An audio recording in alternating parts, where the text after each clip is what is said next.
We are really fortunate this morning to be joined by James Zogby, who, of course, is president of the American Institute and also a 32-year member of the DNC. Am I right about those numbers? Wow. Long-suffering 32-year member of the Yes. DNC.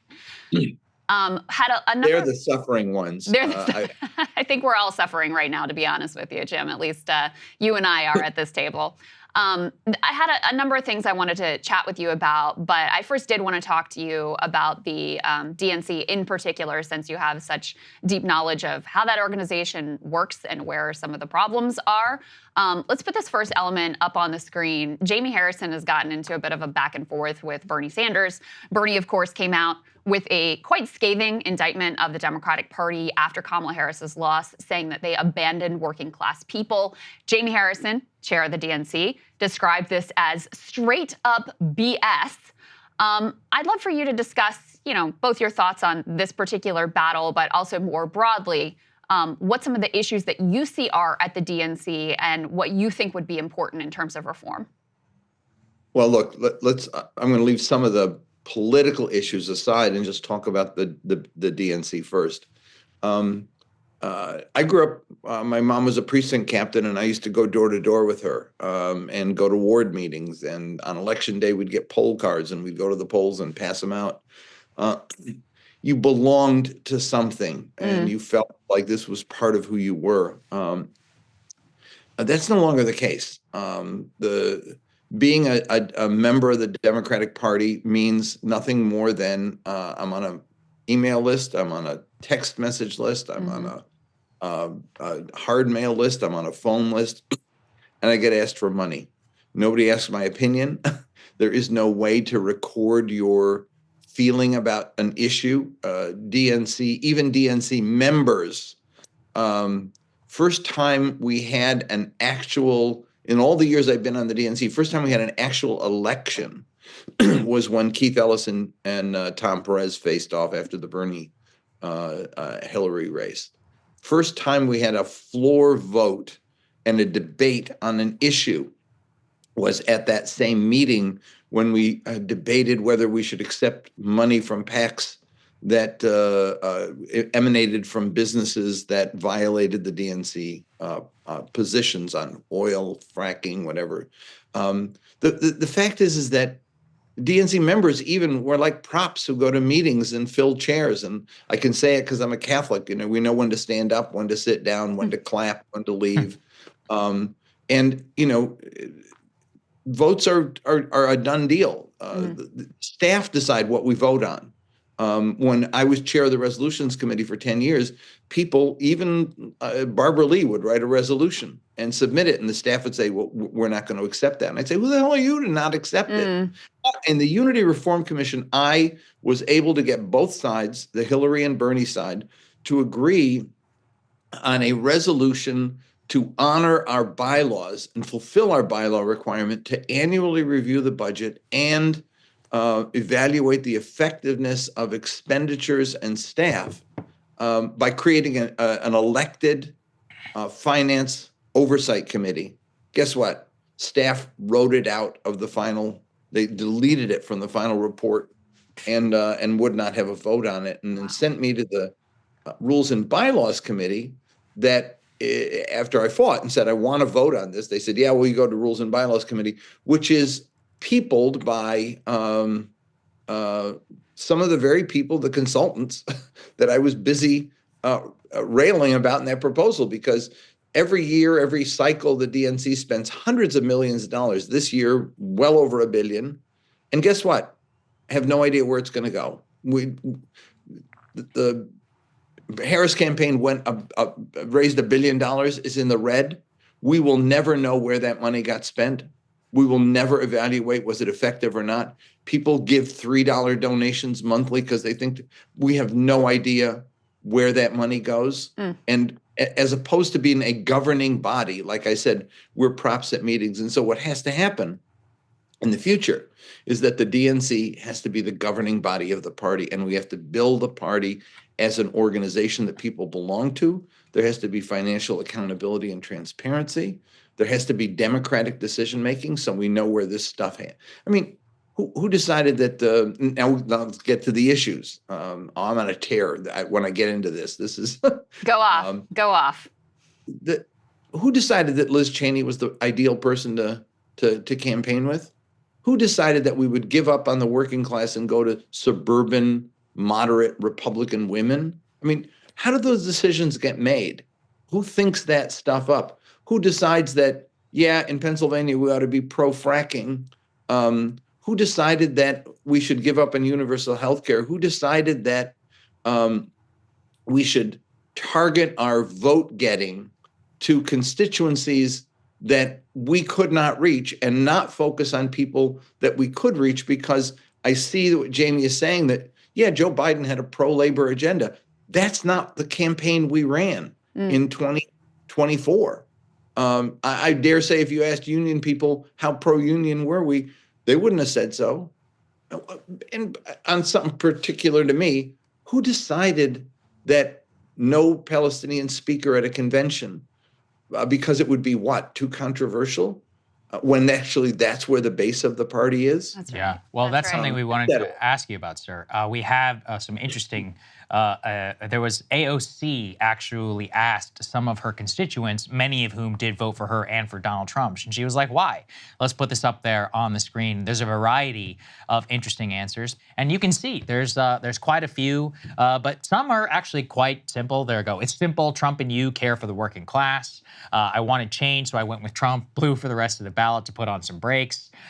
They say a few others, and are pointing out very different stuff about war. But a lot of it was about war, foreign policy, Gaza. There were several of those. And so I'm curious for your reaction, considering that Trump did obviously run up the table, in the Bronx, but AOC actually was able to hang on to some of that. And she says there, I'd like to talk about the Gaza pieces as well, and we'll make some stories about it later. She outperformed Kamala Harris in this district by 22 points. 22 A lot of Democrats points. outperformed Kamala Harris in their districts. That's right. And where's the accountability for that? And I don't believe it's Kamala Harris as much as it's the political consultants who make the decisions for the party. It's the big donors who contribute to the party and the consultants who get the money and make the decisions about what we do and what we say and what's possible. And they do the same with the candidates. I mean, what we need is control over that process so that these consultants, who incidentally never lose an election, they never lose an election because they make their money. Mm-hmm. They have to live with the consequences, but they make their money and they come back again 2 years from now, 4 years from now, Yep. and do the same stuff. Yeah, And frankly, that's got to change. And on Gaza, I understand completely. Look, I've been polling on this issue for a while. What we call our coalition these days, young people, Black, Latino, Asian voters, they are decidedly against this war and against continuing to fund human rights violations as we do. And we didn't pay attention to them at all. Yeah, actually, it's been so easy to speak to them. We didn't. Let's put E3 up on the screen, guys, because this has some of the relevant data. This is about Muslim voters, Muslim Americans. Back in 2020, 93% for Joe Biden, 7% for Trump. This time around, 53% for Jill Stein, 21% for Trump, and 20% for Kamala Harris. Well, I'm gonna differ with you on that poll. Go ahead. Because why I wanted to ask you is because you've done so much research and polling yourself. What did you see, and how significant do you think this ended up being to Kamala Harris's loss? And number one, that was a bogus. That's not a poll at all. The demographics of it don't match. Look, from the group that did it, 53% for Jill Stein. If there are 2.5 million registered Muslim voters, which is what that group says there are, and 60% of them turned out, which is 1.5 million, 53% of them is 100,000 votes more than Jill Stein actually got in the hard count. So that's a bogus thing. What we found in our polling was among Arab Americans. We don't poll Muslims overall because it's a very diverse community, and the largest portion of which are African American, who I believe did vote for Kamala Harris. I think in the Arab community, what you got was a more even split between Trump and Harris. That's not enough because Joe Biden got 60% of that vote, and Donald Trump got a little over 30%. He beat Trump 2-1. If Harris had beaten Trump 2-1, she might have won Michigan with Arab American votes. As it was, she lost 60, 70,000 Arab American voters statewide, coupled with students and others who stayed home or also voted for other candidates, and you got the loss. But again, that kind of autopsy is not going to be done. And that's when I saw reports that there ought to be an autopsy, and then I saw the people they were mentioning for the autopsy. It's like giving the murderer the right to dissect the body and figure out what. You don't have the consultants who brought us the mess do the autopsy on how the consultants brought us the mess, because that's where it came from. Don't blame the voters. I have an interview in Rolling Stone right now. We actually can put that up on the screen, guys. That's E4. Don't blame the people you let down. I mean, so how do you get to a point where the Republican Party, what's his name, Lindsey Graham can say, we're the party of the working class and Democrats have become the party of the elites? How did we get to that point? Aren't we ashamed of ourselves that we let down the working class to that extent, that they don't see us as their champions, that they see this bigoted, xenophobic, narcissistic, misogynist criminal as their champion because he talks to them? And Joe Biden did talk to them. He did. I don't believe the Harris campaign did. I think she could have, but the consultants had a different message for her. It was going to be joy, but there weren't people in the country feeling joy. There were people feeling hurt. And why did the consultants not understand that hurt? Why didn't they understand that people felt socially, economically, politically dislocated and unsure of their future? Why did we not understand that and craft a campaign? Why? Because the consultants are out of touch. Yeah. Here's what I say. You know how Ben Rhodes calls the foreign policy blob? Yeah. People who've been recycled for decades and don't get the world and how it's changed. We have the political consultancy blob. So true. It's the same people who populate all these campaigns, who make all the decisions, and they're completely out of touch with where the electorate is. And yet they keep coming back campaign after campaign. We see the same faces running things. Jim, last question for you. Do you have a favorite for next DNC chair? I do. Who do you like? He hasn't announced yet. He will announce on Friday. Okay. And so, but it is a state chair. Yeah, it's a state chair. And I believe that we need somebody who has the commitment to building the organization as an organization. I believe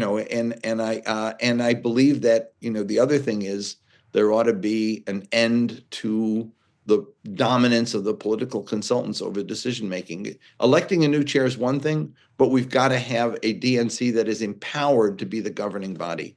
And I will tell you, I'm thinking of running for one of the vice chair slots because that's fantastic. I am 32 years and I am up to here with the banging my head against the wall for change. I decided I guess I'm just going to have to try to raise those issues. I don't know if I'll win, but at least I'll have a chance to raise the issues. And I want to do it. Well, that is some rare good news for me, at least, to hear post-election. So always great to talk to you. And I hope, once you officially jump in and your ideal candidate also officially jumps in, that you'll come back and explain to us why you think that this is the right course. Good to see you, sir. Take care. Bye. You too. Hey, if you like that video, hit the like button or leave a comment below. It really helps get the show to more people. And if you'd like to get the full show ad-free and in your inbox every morning, you can sign up at breakingpoints.com. That's right. Get the full show, help support the future of independent media at breakingpoints.com.